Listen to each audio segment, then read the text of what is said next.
to come sometime, reinvite today.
How's it going, everybody?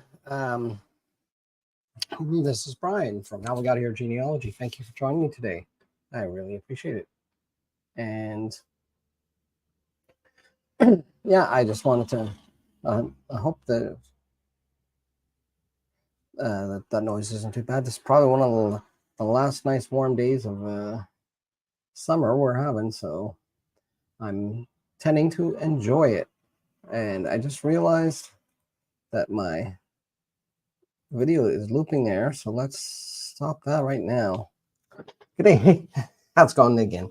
This is Brian from How We Got Here Genealogy. Really want to thank you for joining today, whether you're watching live or if you're there and you're watching this on the replay. Like I said, welcome to the Genealogy Happy Hour. Pull up your favorite drink. Today I'm actually testing something I haven't tried before. It's a Guinness with nitro with cold brew coffee beer. I'm not going to pop that right now, but I might have that a little later. Always nice to have a nice drink, cold drink on a hot day, especially when you're doing genealogy work.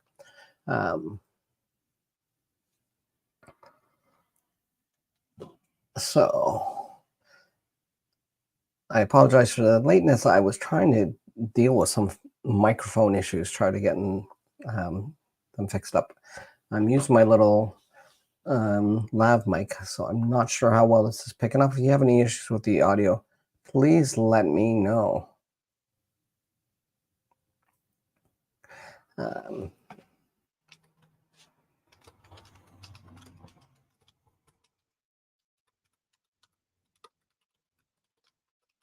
I'm just gonna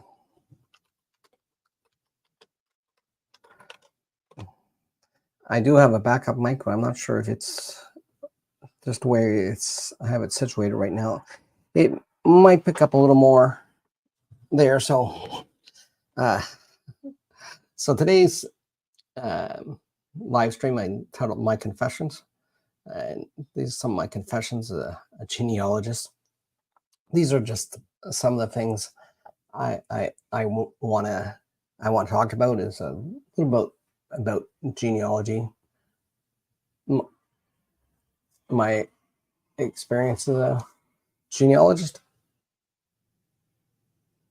and yeah, where I've been, and some of my philosophies behind my approach to genealogy.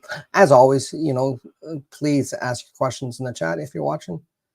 Wouldn't love to listen to them. At the end, that we have the last call where I'll be taking your questions.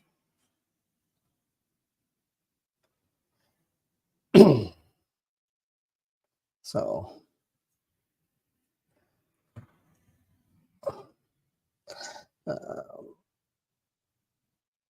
oops.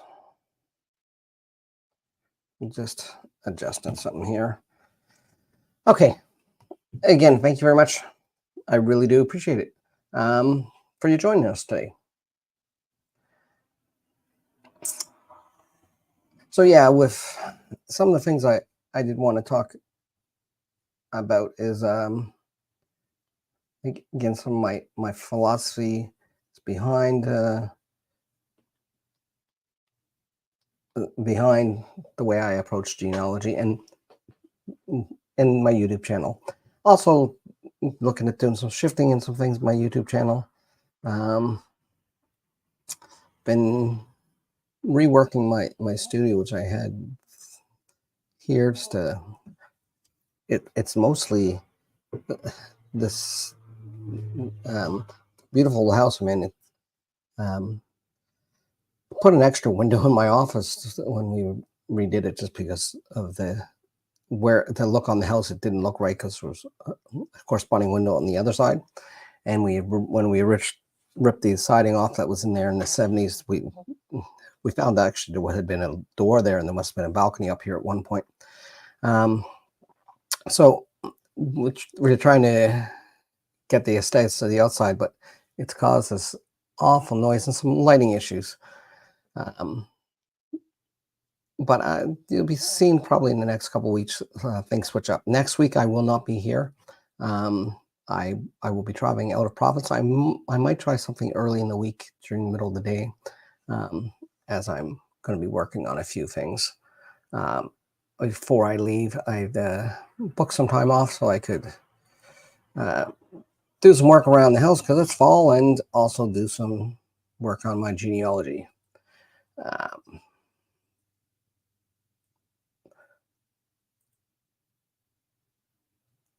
So if you okay, so let's get to it. My confessions are they're nothing juicy, really. I don't have any. I don't have anything in my past that's that I really want to. I'm not gonna be confessing to any crimes that I know or may have committed, knowingly or unknowingly. I don't think there's any. But no, it's more about my confessions of my approach to this channel. One of the big ones is I've been doing genealogy since, well, it's going on 35 years now. I think since I really first started dabbling in, when I was in university. And it's over the years, as things in my life had taken priority, such as being young and getting married first was one of them, and having kids and their activities and stuff taken away. There's a little bit of a time of where I sort of put down a lot of my genealogy work, and I didn't pick it up for a few years, or I'd just dabble in it just a little. But one of my big reasons when I started doing my podcast and originally, and then moving on to the YouTube channel, was the fact that from talking to young people that I knew from various different places, from work, from organizations I'm involved in, I noticed there wasn't really a big interest in history, and history is really important. So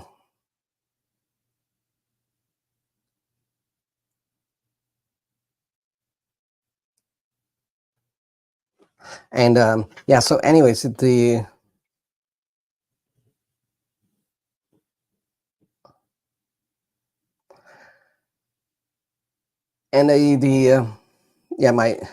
my genealogy, I think it really attaches to history, and people forget that.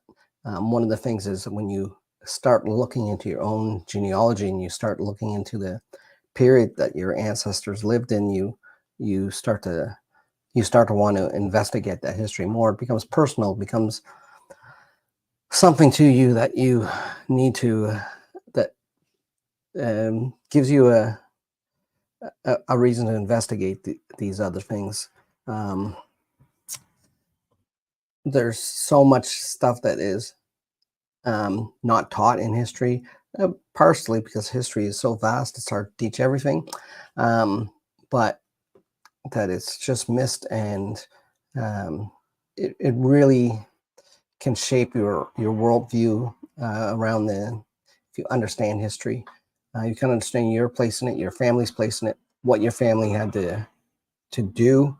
So that's one of the reasons I started the channel here, was to explore that, share stories of people in my family and other people's families, about their ancestors, and how they make up, I'm Canadian, how they make up the country of Canada, but really how they make up the world, and the place they play in our own lives that is often hidden to us and we don't know. And so that's generally my philosophy behind this channel, was to start sharing that, start sharing other people's stories and my own, to help inspire an interest in people into looking into their own history, history in general, but making it personal through their family history.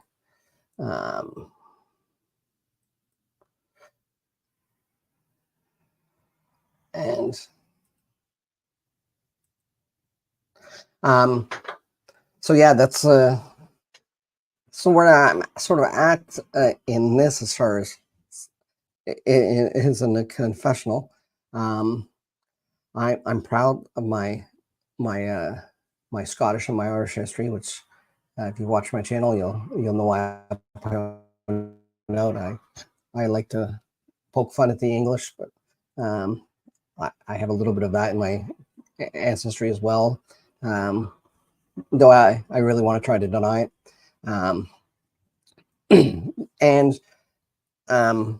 So in university, I study history. I study medieval history, which I'm very, very familiar with. And so there was periods, more of my more recent ancestors in Europe, that I didn't have a really good, deep understanding of, even the understanding of the reasons they came to Canada originally. That through doing genealogical research, I started to find out the places where they were from in Scotland, and not as much in Ireland, because it's hard digging with some of the limited information I have. It's not necessarily because the Irish records are that bad. It's just that the Canadian records of the people from Ireland weren't the greatest at recording that they were from anywhere other than Ireland. So it's that's where the struggle is when you're looking for people like a Bridget Ryan, a Patrick Ryan,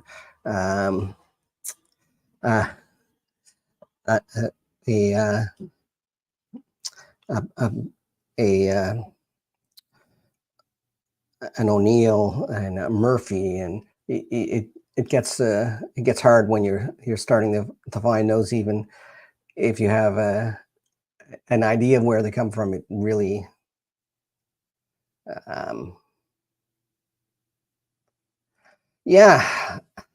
the French Canadians, there is a lot of them that did wind up moving to northern New England, the northern New York there. In fact, Maine has the largest French population in the United States, which I didn't realize. I always would have thought it would have been Louisiana, but there is that very closeness to Quebec. And when borders weren't quite the things they are today, that even when they were established for years, there was so much, especially between Canada and the United States, so much freedom to go back and forth, that communities developed that had ties to both sides of the border, or they would move to one group of a family would move and settle. The early French Canadians, they're some of the earliest Europeans. They're right up there with the settlers at Williamsburg and Plymouth as far as settling. It's the same as the Atlantic Canadian, the French, some of the Acadian families. They can dig there into the middle to the late 1500s.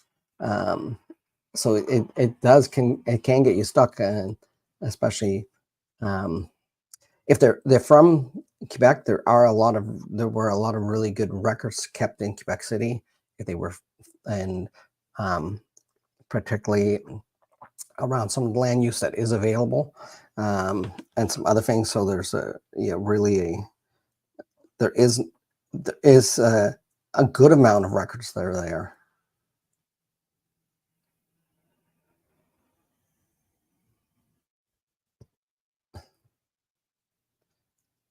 So when you have common last names, it gets hard. Or when you have common last names that can be spelled multiple ways, it makes a challenge as well. So they were French Canadian. Do you know?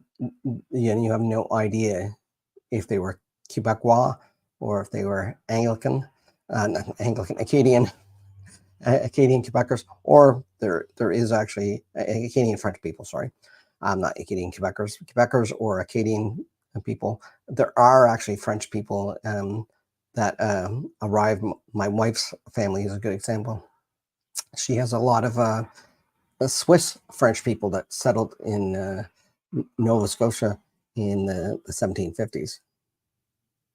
Okay. Well, if he's from Quebec, there are some really good records out there going to Quebec in the their records. They have some decent records going quite back.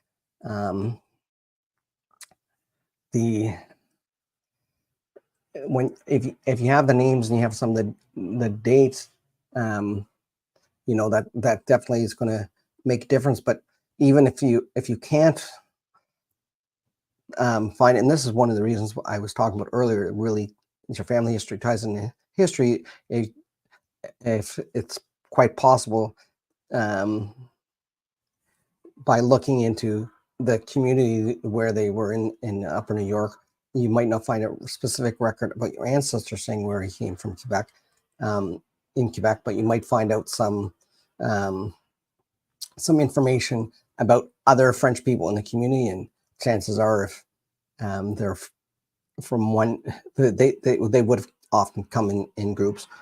Also, occupation can make a big difference, because there are certain occupations, especially certain types of craftsmen, that would be found at more in certain areas. As Peter de Lille, he lived in Chemung, New York. Okay.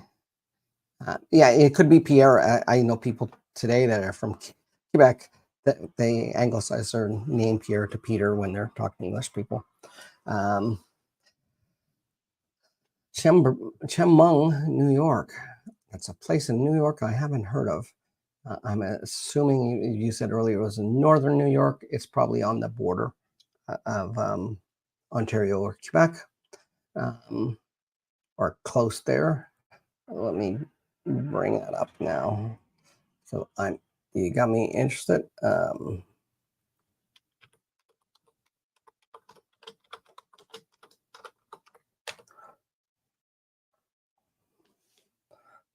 Oh, it's actually fairly southern. Well, that's interesting.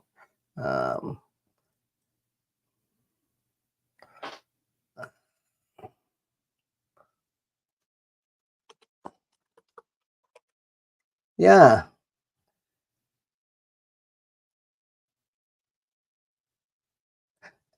Well, I guess New York would be in some people's estimation would be a smaller state. Definitely smaller if you're looking compared to Quebec or Ontario or some of the Canadian provinces, but still fairly decent if you're comparing it against, say, Vermont and New Hampshire, or Rhode Island or Delaware. Just 1 second here. So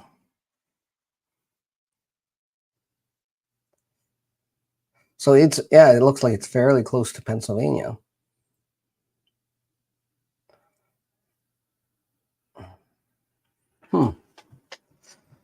Very, very interesting.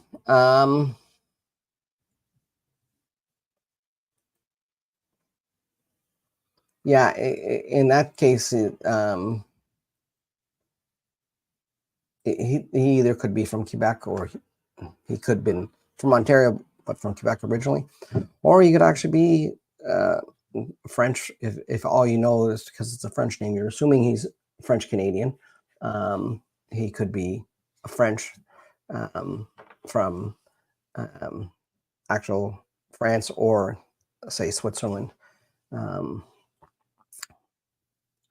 It is quite possible he could actually be also Acadian, but if he only showed up in 1810,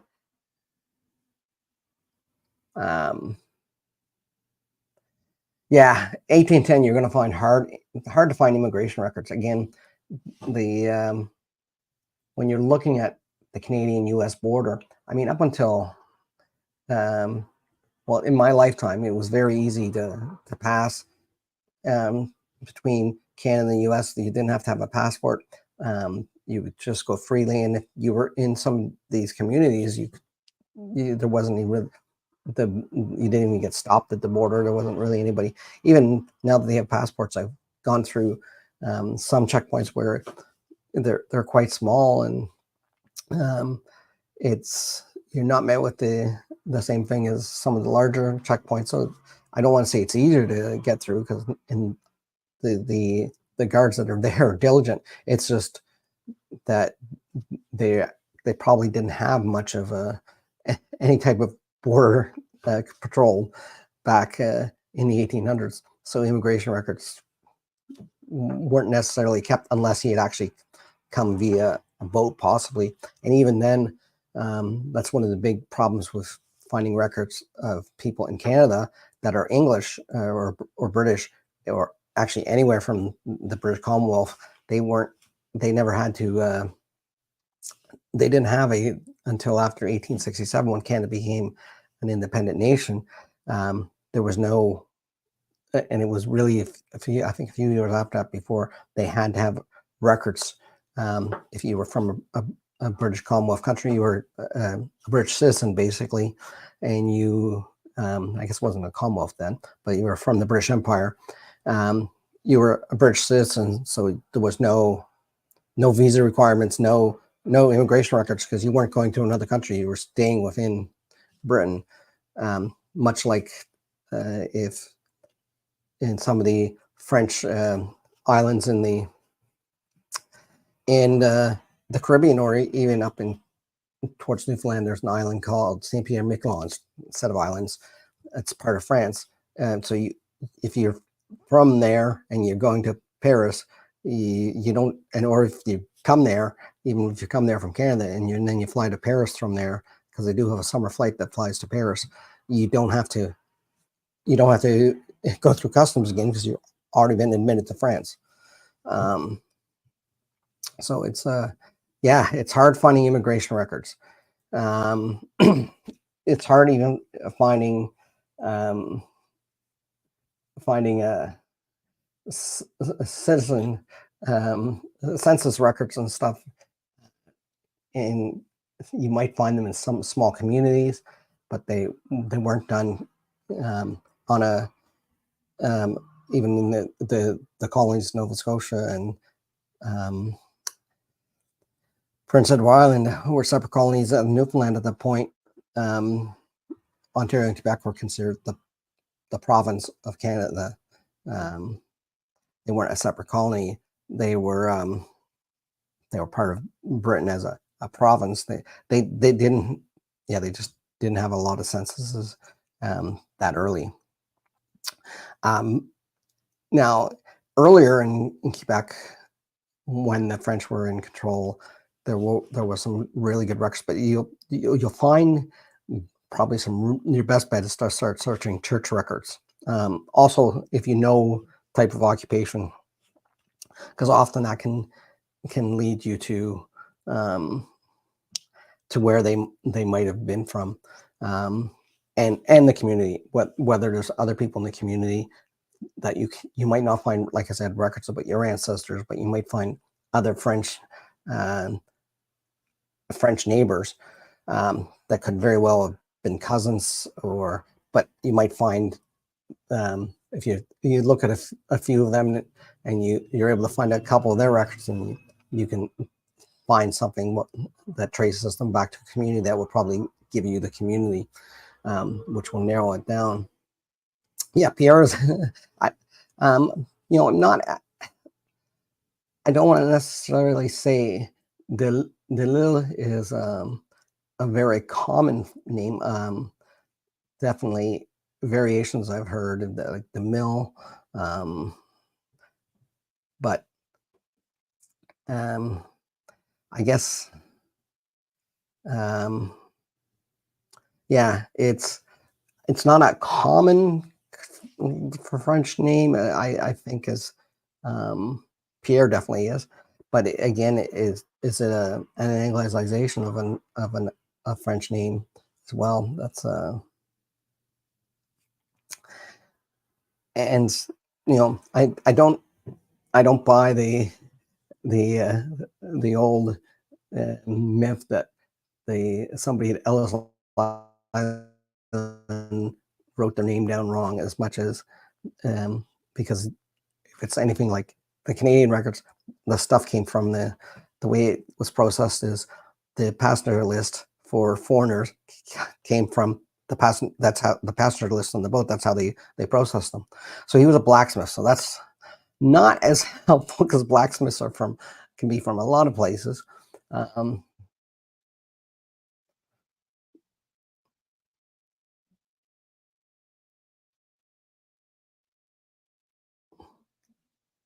Yeah. See, so if it lists as New York on some census records and France on earlier ones, he definitely I would say he's probably from France. So did you say he was born in 1810, or is that when you first found records of him in the United States? And if so, what age was he at that point? Because it could very well be he was born 1810. Yeah. Okay.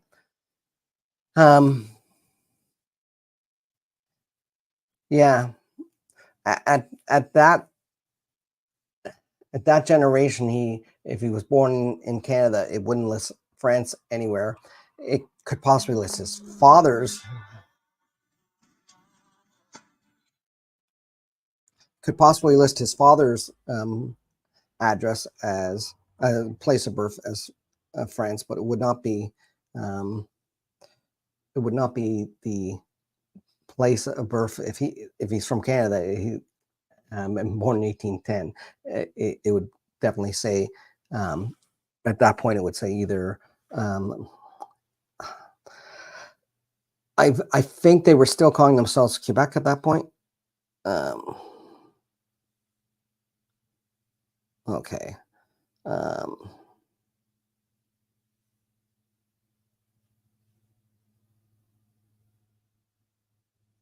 My wife needs help, so I guess see what it is and see if I need to help her. And if it is, if you don't mind, it'll probably only be a minute.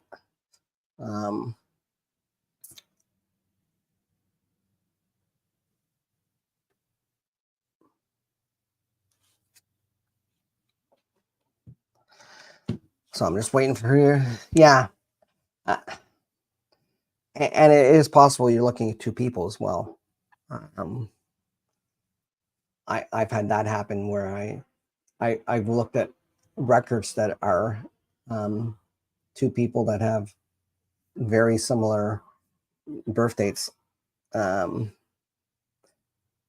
but they're not the not the same person. After all, there were two people. They just happened to, one was born in that area around a certain date, and another was born in another country and at one point came to live in that same area.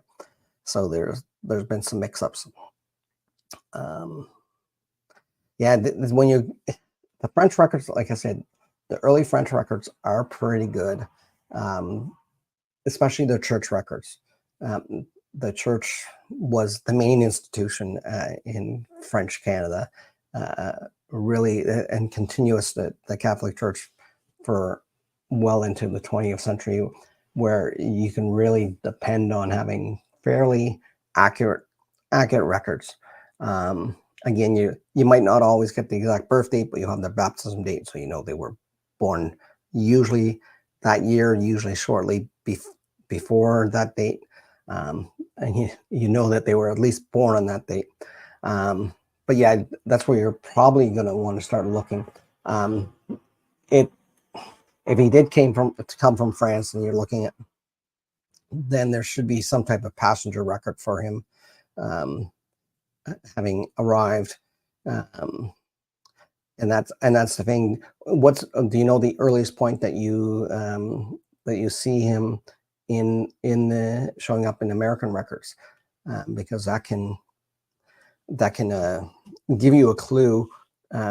So of where you're narrowing it down to what kind of what time frame you're looking at for immigration, etc.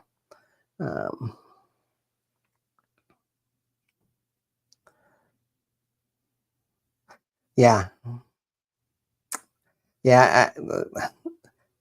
I mean, it's possible if he was born in New York, it's possible his parents were born in Quebec. That's a possibility. On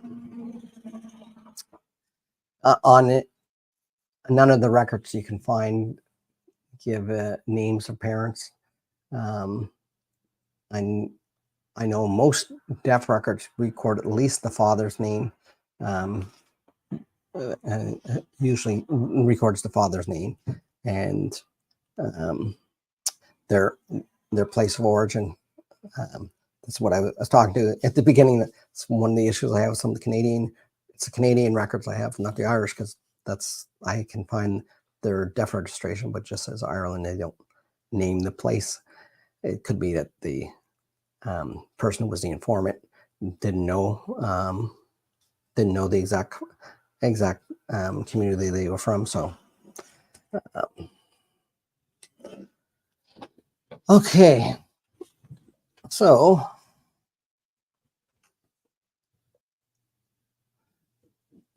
anyways, I'm gonna head out here.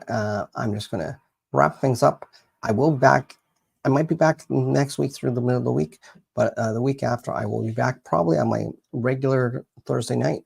I'm just playing around with different times. I had something last night I had to postpone, so we'll be doing this again.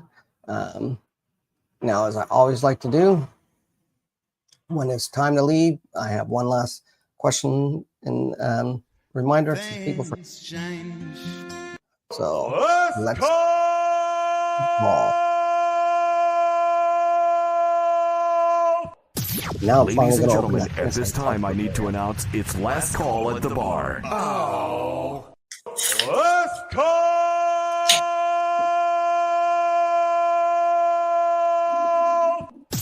Ladies and gentlemen, at this time I need to announce it's last call at the bar. Oh. Okay. Seeing as there's no questions, you guys all have a great day. And until next time. Things change. Farewell, farewell, my friend. Things change. Farewell, my friend.